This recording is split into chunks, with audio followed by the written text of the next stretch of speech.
Ја слушате програмата Низ Светото Писмо.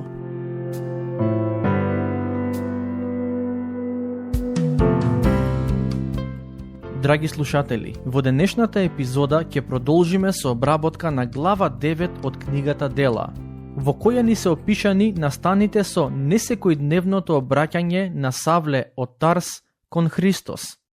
Во една од претходните епизоди напоменав дека при обраќањето на Савле три фактори има важна улога. Прво, дејството на Светиот Дух. Второ, силата на Божиот збор. И трето, човечкиот фактор. Дозволете ми да објаснам како тоа се случи. Кога Савле тргна на патот кон Дамаск, тој се сретна со Господ Исус Христос, кој му прозборе и му откри кој е тој. Како Светиот Дух дејствуваше во таа ситуација? Едноставно е. Господ Исус рече дека Светиот Дух е тој кој ни помага да ги разбереме и прифатиме духовните вистини. Така што, кога Господ Исус му се откри на Савле, Светиот Дух му помогна да сфати дека Исус на вистина е Месијата. Иако никој директно не му го проповедаше Божиот збор на Савле во тој момент, сакам да ве потсетам дека тој беше фарисеј, некој кој имал добро познавање на писмата. Светиот Дух го зеде тоа негово познавање на писмата и му даде соодветно разбирање во контекст на Господ Исус Христос. Некој можеби ќе рече, добро, сето тоа е во ред, но како е запазен човечкиот фактор во обраќањето на Савле? Не заборавајте дека некое време пред да се случи неговото обраќање, Савле имаше прилика да ја слуша проповета на Стефан, кој сведочеше дека Христос е Месијата. Не само тоа, туку при обраќањето на Савле запазен е човечкиот елемент и преку службата на Ананија, христијанинот од Дамаск, кој дојде да се помоли за Савле за повторно да прогледа. Всушност, за тоа ќе читаме и размислуваме во следните неколку минути. Господ му се објави на Ананија и го прати да оди кај Савле. Ќе почнеме со читање на текстот, стихови 11 до 16. Тогаш Господ му рече, стани и оди во улицата што се вика Права, и во домот Јудин побарај го човекот од Тарс, по име Савле. Ете, тој сега се моли.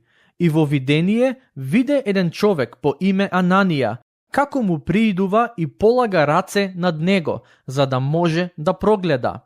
А Ананија одговори, Господи, од мнозина сум слушал за тој човек, колку зло им правел на Твоите светии во Ерусалим, а тој и овде има овластување од првосвештениците, да ги врзува сите што го повикуваат името Твое. Но Господ му рече, оди, зашто тој ми е избран сад, за да го изнесе името мое пред народи и цареви и синовите Израелови. И јас ќе му покажам колку треба тој да пострада заради името мое. Бог вели дека има две причини поради кои го повика Савле. Прво, за да го проповеда неговото име пред израелците, но и пред други народи и цареви. Како што ќе продолжиме со читање на книгата Дела, ќе забележите дека Бог на вистина му даде на Савле прилики пред различни народи, па дури и пред цареви да го проповеда Евангелието. Се до овој момент за кој читаме, Савле не знаеше многу за името Исус Христос. Тој мислеше дека Исус Христос е име на лажен Месија, но откако лично се сретна со него, свати дека тој е Господ и Спасител. Интересно и тоа што Господ вели дека Павле е одбран да го изнесе неговото име пред народи, цареви и пред израелците. Забележете дека прво се спомнати народите, односно нееврејските народи. Првичниот повик на Савле беше да им го доближи Евангелието на неевреите. Но, се разбира, тоа не значи дека не им проповедаше и на израелците. Од проучувањето на книгата Дела ќе забележите дека при посетата на некој нов град тој често ги посетуваше и синагогите. Но, втората причина поради која Бог го избра Савле е навистина необична. Господ Исус вели дека Савле треба многу да пострада заради неговото име. Јас верувам дека малку се оние христијани во историјата на црквата кои страдале повеќе од овој човек. Дали Господ одлучи Савле да страда за неговото име, бидејќи токму Савле беше изворот на страдањето за многу христијани се до овој момент? Не знам, но верувам дека Господ имал добри причини зошто одлучил така. Стих 17. А Ананија отиде и влезе во куќата и откако ги положи рацете своји над него, рече: Брате Савле, Господ Исус, кој ти се јави по патот по кој доаѓаше, ме прати за да прогледаш и да се исполниш со Дух Свети. Бог сакаше да го благослови Савле на два начина: да му го врати видот и да го исполни со Светиот Дух. Со други зборови, Бог сакаше Савле да прогледа како со очите на главата, така и со очите на срцето. Исполнувањето со Дух Свети е важно да се забележи, бидејќи токму тоа искуство му овозможи на Савле да го проповеда Евангелието и да му служи на Христос само неколку денови по неговото обраќање. Стих 18. И одеднаш, како лушпи да паднаа од очите негови, и тој прогледа и кога стана, се крсти.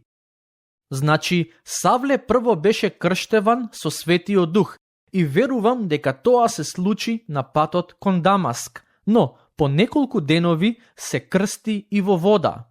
Крштевањето во вода е надворешен знак на внатрешната промена која тој ја доживеа. Како што забележувате, тој прво поверува, па потоа се крсти, и верувам дека тоа е редоследот кој треба да се следи при крштевањето. Продолжуваме со читање, стихови 19 и 20. И откако прими храна, Савле закрепна, потоа неколку дена преседе со учениците во Дамаск и веднаш почна да проповеда во синагогите за Исус, дека е тој Син Божји. Само неколку денови по неговото обраќање, Савле од Тарс почна јавно да сведочи за Христос. Знаете зошто? Бидејќи беше исполнет со Светиот Дух, и токму Духот му даде смелост, но и мудрост како да го сподели Христос со другите. Лука вели дека Савле сведочеше дека Исус Христос е Син Божји. Што тоа значи? Тоа значи дека Савле проповедал и за смртта и воскресението на Христос, како и за спасението кое им е достапно на сите кои во него ќе поверуваат. Стихови 21 и 22.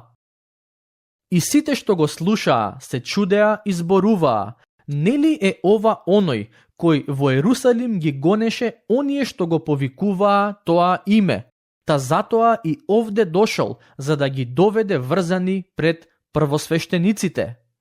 А Савле стануваше се посилен и ги збунуваше јудејците кои живееа во Дамаск, докажувајќи им дека овој е Христос. Интересно е тоа што Савле отиде во Дамаск за да ги прогонува христијаните, а на крај не само што самиот тој стана христијанин, туку им помагаше и на другите да ја прифатат христијанската вера. Според тоа што го прочитавме во стиховите, можеме да заклучиме дека Савле беше доста интелигентен човек, кој знаеше како да аргументира и дебатира. Стих 23. Кога помина многу време, јудејците се договорија да го убијат. Со оглед на тоа што не можеа да му се спротивстават со аргументи, тие одлучија да го елиминираат. стихови 24 и 25. Но Савле дозна за нивниот заговор, тие пак дење и ноќе го чекаа на портата за да го убијат. Затоа учениците го зедоа ноќе и в кошница го спуштија под зидот. И така Савле почна да се соочува со прогонства поради неговото проповедање за Христос. Оној кој ги угнетуваше христијаните, сега поради Христос е угнетуван од своите сонародници. Во овој случај Бог му даде прилика да го избегне страдањето, но во иднина ќе има ситуации кога нема да биде поштеден од тоа. Забележете што се вели во стих 36. А кога пристигнаа во Ерусалим, Савле настојуваше да им се придружи на учениците, но сите се плашеа од него, бидејќи не веруваа дека тој навистина е ученик. Христијаните во Ерусалим помислија дека Савле им подготвува некаква замка, преправајќи се дека е еден од нив. Сигурен сум дека во тоа време имало и такви луѓе, кои навидум се поистоветувале со црквата, се со цел да имаат некаква лична придобивка. Сетете се на Симон Магесникот, за кој размислувавме во една од претходните епизоди. Но забележете што направи Варнава, човекот чие име значи син на утехата. Стих 27.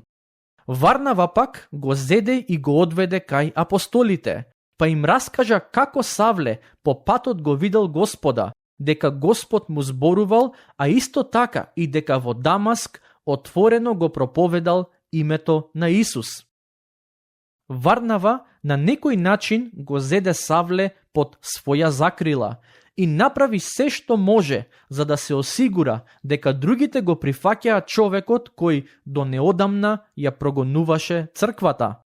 Ова е многу важна служба, кога еден верник зема друг под своја закрила за да го воведе во верата и да му помогне во чекорењето по Божиот пат. Стихови 28 и 29. И од тогаш тој остана со нив, влегуваше и излегуваше во Ерусалим и смело говореше во името на Господ, а зборуваше и се препираше исто така и со еленизираните јудејци, кои се обидуваа да го убијат. Еленизирани јудејци. Тоа се луѓе со еврејско потекло, кои се израснати и воспитани во грчката култура. Савле дебатираше со нив, но тие не можеа да го надмудрат, па затоа кроеа планови за да го убијат. Интересно е тоа што оној кој беше подготвен да ги убива Христовите следбеници, се најде во ситуација во која другите сакаат да го убијат токму поради неговата вера во Христос. Стих 30. Штом разбраа за тоа браќата, го одведоа во Кесарија, од каде го испратија во Тарс. Ова е важен стих, во кој читаме дека откако христијаните сватија дека Савле навистина поверува во Христос, тој се врати назад во родниот град Тарс. Предпоставувам, сакаше да се види со семејството и пријателите, за да им каже каква промена му се случи во животот. Стих 31. А црквата по цела Јудеја, Галилеја и Самарија беше во мир, се изградуваше и живееше во страхопочит кон Господ и растеше со утехата на Светиот Дух.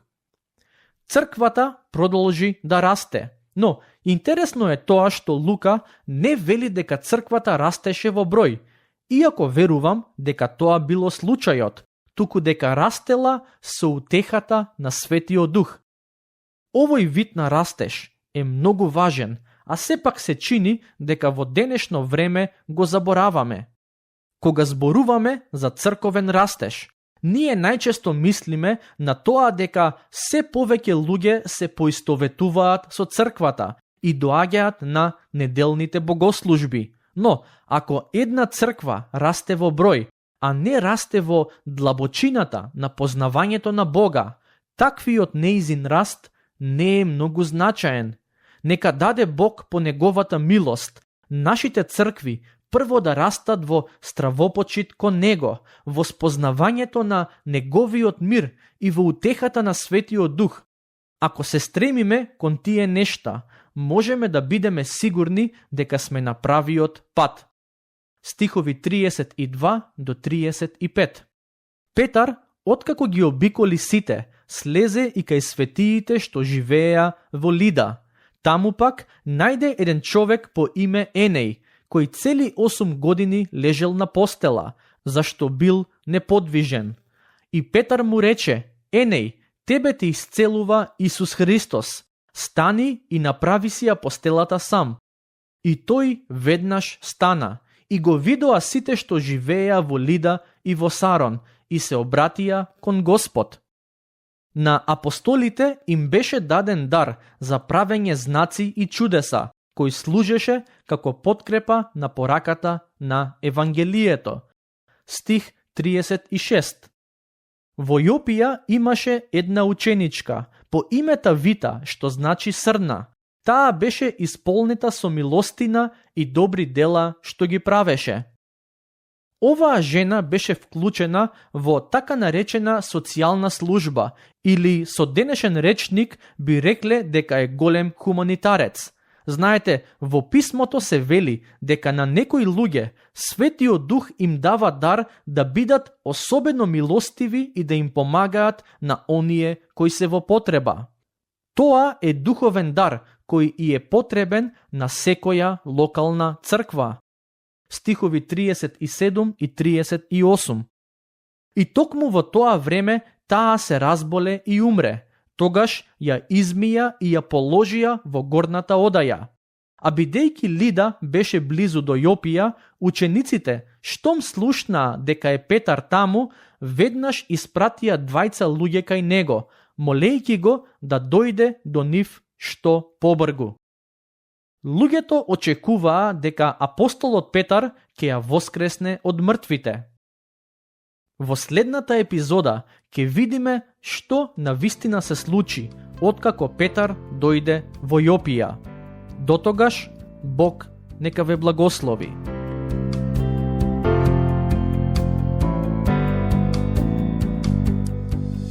Слушнавте епизода од програмата Низ Светото Писмо. Можете да не слушате и преку мобилна апликација на нашиот YouTube канал и на подкаст платформите како што се Apple и Spotify. Ако ви се допаѓаат нашите епизоди, споделете ги и препорачајте ги на вашите пријатели. Бидете слободни да ни оставите свој коментар или да ни пишете на нашата имейл адреса nizsvetotopисmo@gmail.com. Следете ги нашите страни Низ Светото Писмо на Facebook и Instagram. Епизодите од оваа серија можете да ги најдете и на нашата веб страна ttb.twr.org.